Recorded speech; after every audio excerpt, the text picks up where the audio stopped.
बिना पैसे, बिना दाम, मेरे लिए नहीं। यह वह शर्त है जिस पर परमेश्वर सबको अनंत जीवन का उपहार देता है। एक शहर में एक मददगार कोयला खरीदकर जिन्हें आवश्यकता होती उन्हें पहुंचा दिया करता था। एक बार ठंड कड़ाके की थी, बहुत तेज बर्फ गिर रही थी। वह दयालु यह सोच रहा था कि उसका उपहार कितने घरों हृदयों को गर्मी और आराम दे रहा होगा।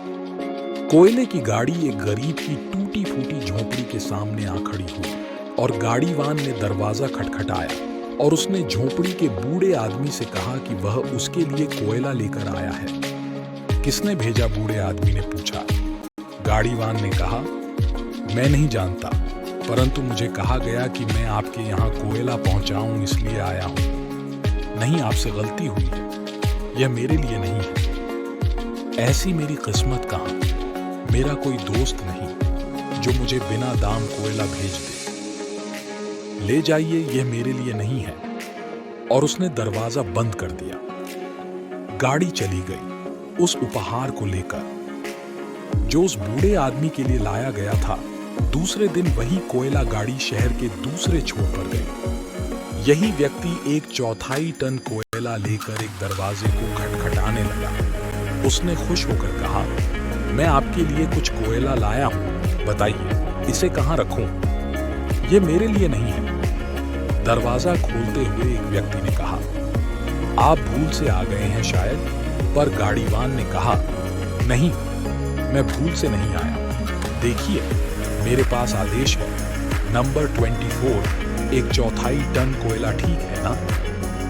यही घर है ना? हाँ, ये तो मेरा ही नंबर है।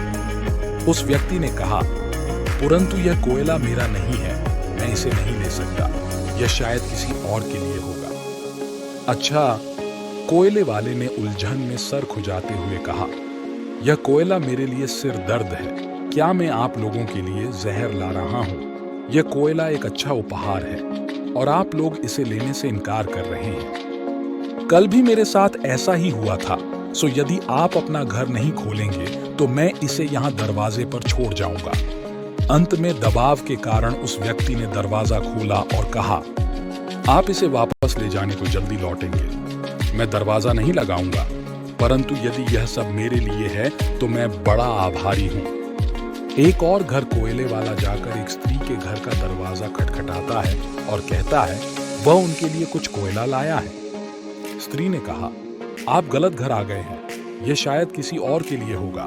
नहीं बहन जी, यहाँ आपका नंबर साफ साफ लिखा है, नंबर 8 और 1/4 टन कोयला। अच्छा, फिर तो ठीक है। मैं सोचती हूँ तब तो परमेश्वर ने यह मेरे लिए भेजा है। इसे अंदर ले आइए। मैं उनकी आभारी हूं जिन्होंने इसे भेजा है। शायद आप सही हो। कोयले वाले ने अपने मन में कहा, यही केवल बुद्धिमान है, बाकी सब मूर्ख थे। जी हाँ, दुनिया में ऐसे कितने मूर्ख हैं, पर सिर्फ इस औरत की तरह एक मसीही ही समझ सकता है कि परमेश्वर ने उन्हें मुफ्त में धर्मी कैसे ठहराया। पर संसार की यह धारणा है कि उन्हें उनके पापों की कीमत चुकानी ही पड़ेगी। कोई और हमारे पापों की कीमत नहीं चुका सकता। वे धर्म के काम करके स्वर्ग जाना चाहते हैं या जाना ही नहीं चाहते, क्योंकि वे पाप से हार चुके हैं। लिखा है, पाप की मजदूरी मौत है।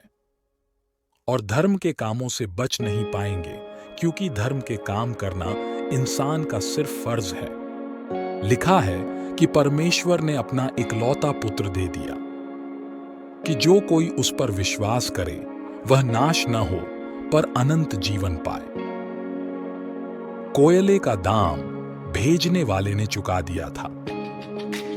उसी तरह उद्धार की कीमत परमेश्वर के पुत्र के बहुमूल्य रक्त से चुकाई गई, जिसने अपने आप को सबके छुटकारे के दाम में दे दिया। पहला तीमुथियुस 2:6। तो भी कितने लोग इन लोगों के जैसा करते हैं, उस बूढ़े की तरह पूरी तरह से ना कह देते हैं। जैसे वो अनजान दयालु व्यक्ति किसी को भेजकर ठंड से बचने के लिए लोगों को कोयला पहुंचाता था।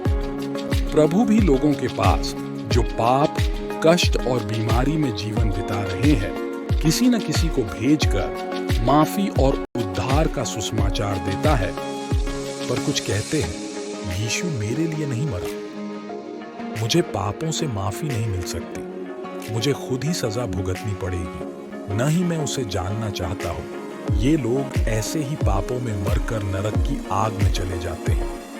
लिखा है, यदि आप परमेश्वर के वरदान को जानते, यूहन्ना 4:10, और परमेश्वर को अपना उद्धारकर्ता स्वीकार करते तो कहते, परमेश्वर को उसके उस दान के लिए जो वर्णन से बाहर है धन्यवाद हो।